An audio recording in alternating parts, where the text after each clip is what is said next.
کہ دونوں میدانوں میں بیک وقت انتہائی کامیاب انسان پوری تاریخ میں صرف ایک ہے، اور وہ محمد ہے صلی اللہ علیہ وسلم۔ اس لیے کہ جتنی بڑی شخصیتیں اور نظر آتی ہیں وہ یک رخی ہیں، یا ادھر عظیم ہے یا ادھر عظیم ہے۔ جو ادھر عظمت کی حامل ہے دین میں، مذہب میں، اخلاق میں، روحانیت میں، جیسے حضرت مسیح خود یا گوتم بدھ، ان کا سیاست میں اس میں کوئی دخل نہیں، کوئی انقلاب برپا نہیں کیا، کوئی نئی حکومت قائم نہیں کی، تو وہاں انہیں زیرو دینا پڑتا ہے۔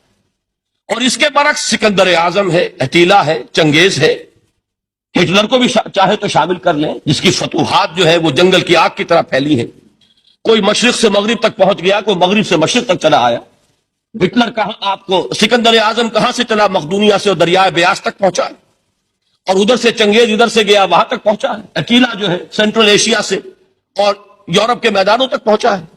لیکن مذہب اور اخلاق کے میدان میں انہیں صرف زیرو دینے سے کام نہیں چلتا، کوئی مائنس ویلیو معین کرنی پڑتی ہے۔ یہ ہے دنیا کی عظیم ترین شخصیتوں کا حال۔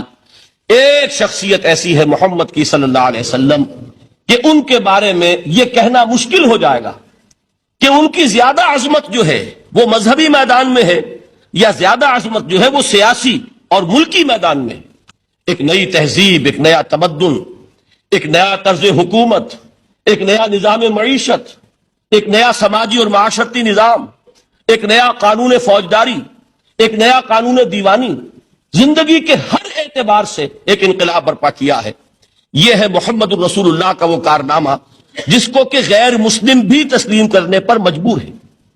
چنانچہ شاید آپ نے نام سنا ہو، ہندوستان نے جو بڑے بڑے انقلابی پیدا کیے اس صدی میں، ان میں ایک ایم این رائے، جو کمیونسٹ انٹرنیشنل، جو باسکو میں یوں سمجھیے کہ پوری دنیا میں اشتراکی تحریکوں کو کنٹرول کرنے والا ادارہ، یہ شخص اس کا بہت اہم کارکن رہا ہے، ایم این رائے۔